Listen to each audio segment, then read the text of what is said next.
Monsieur Joannet, les symboles peuvent-ils entrer en dialectique?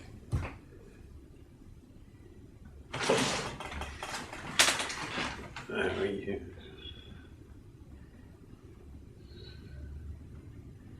La question, oui, il faut avoir au moins le certificat d'études pour comprendre. Mais je pense que ça veut dire que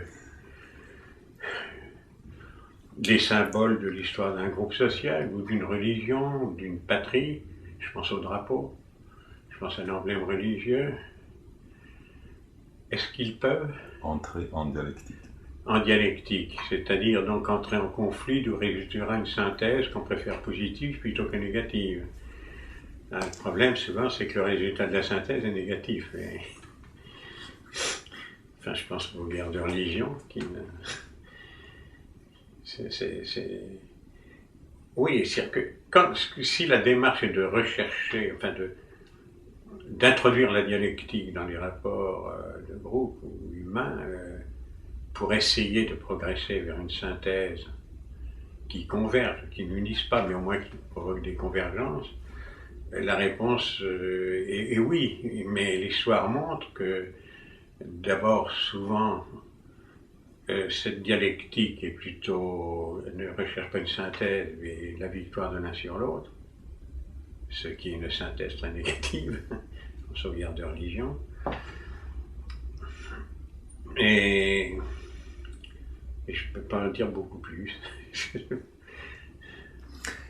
La justice est remplie de symboles, la politique est remplie de symboles, même Paris, l'architecture est remplie de symboles, tout cet ésotérisme maçonnique, par exemple.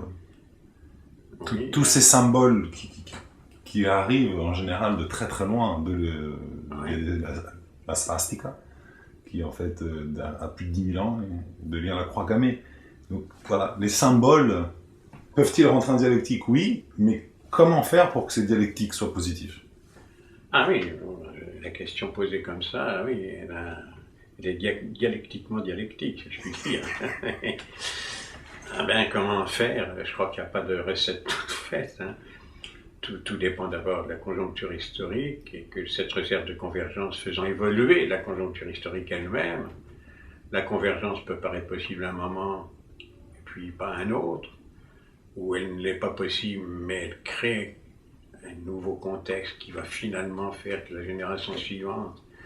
Oui, c'est difficile de répondre de manière non réductrice à cette question.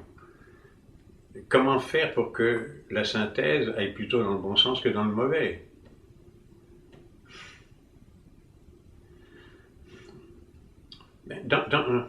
Généralement, dans la dialectique, comment l'appeler, sociale ou politique, à un moment de l'histoire où il y a des antagonismes, la thèse, l'antithèse, est-ce que les uns sont la thèse, c'est la position de départ, l'antithèse, c'est l'opposition qui se crée par rapport à la thèse, donc ceux qui sont au pouvoir.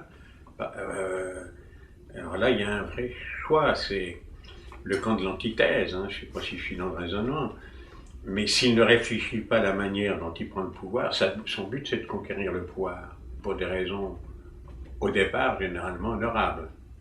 Pour sortir de l'oppression, c'est l'histoire d'introduire la diversité. Mais s'il n'y a pas dès ce moment-là une réflexion dans cette dialectique de savoir comment on va accéder à ce pouvoir pour lequel on se bat par rapport à la thèse en présence, ça risque de faire une synthèse très négative, parce que, comment le dire, la manière dont on accède au pouvoir conditionne presque toujours la manière dont on l'exerce après. Ça, c'est une grande expérience que j'ai eue des négociations d'accords de paix. Un des problèmes majeurs, cette manière dont on prend le pouvoir, c'est quand on commence à s'ouvrir une évolution vers un accord de paix, ou un retour à la démocratie, le dialogue national, toutes ces plateformes, ou un accord de paix classique. Il y a un moment où vous avez la thèse, les tenants du pouvoir, l'antithèse, c'est ceux qui veulent se libérer quand c'est une dictature ou créer l'alternance quand c'est plus ou moins démocratique, Mais lorsque c'est dans le cas d'un régime autoritaire, ils sont le plus souvent ou dans la clandestinité ou en exil, les dirigeants. Or, l'accord de paix, il ne peut pas se passer avec tout un peuple. La négociation, c'est des dirigeants. Si les dirigeants sont en exil, vous ne pouvez pas discuter, parce que souvent ils posent l'exigence de discuter dans le pays. Alors, il y a des préparatoires, mais il y a des mandats contre eux. Donc, c'est assez compliqué. Et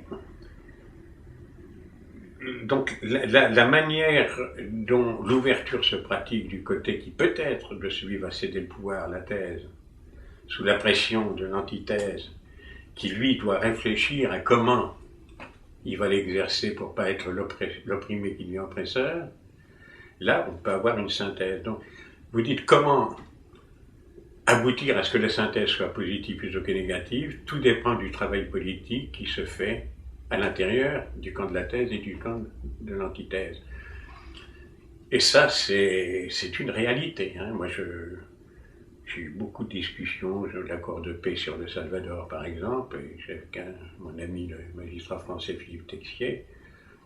Les discussions internes au FMLN ou au gouvernement, et précisément d'amener à ce qu'une évolution dans ce sens se produise pour que la synthèse devienne positive plutôt que négative. Ça a demandé 6-7 ans. Donc, je n'ai pas une réponse sur l'idéalement possible ou souhaitable. C'est une réponse très pragmatique, d'expérience. C'est que dans le cas politique, la thèse, l'antithèse et synthèse, le pouvoir, celui qui est contre, pourrait voir que chacun disant qu'il veut le bonheur du peuple, la condition, c'est qu'il y ait l'évolution que je viens de souligner dans les deux thèses pour que la synthèse devienne plutôt positive que régressive. Si je prends le cas de l'ETA, puis je prends comme exemple la violence politique, je n'emploie jamais le mot de terrorisme, la violence politique, si je peux, on compare le FMLN Salvador et l'ETA.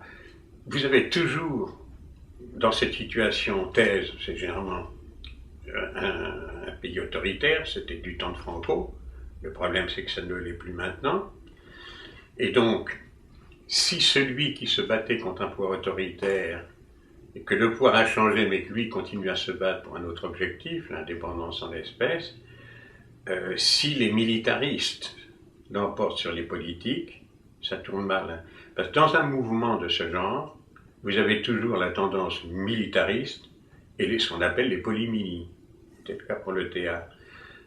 Ce qui s'est passé au Salvador, c'est que la branche politique, les polymilis, je vais dire, ont pris plus d'influence que les milis, et c'est eux qui ont mené la négociation. Mais sans être en hostilité avec les milis. À l'ETA, c'était l'inverse.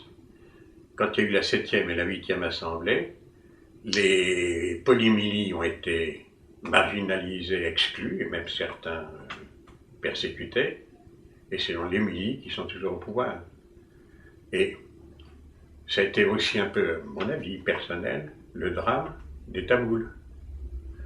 Les polymilis ont été laminés pendant toute une période, et après, c'est le mili, enfin c'était presque un dictateur, qui a pris le pouvoir, et là, les accords, la synthèse positive est extrêmement difficile. Donc ma réponse, pour prendre l'exemple là, mais ça peut être transposable, il faudrait réfléchir à d'autres situations sociales, dans des conflits radicaux, et voilà, c'est comme ça on est confronté à la possibilité d'une évolution vers une synthèse positive ou une synthèse régressive. Je préfère le mot régressif plutôt que négatif.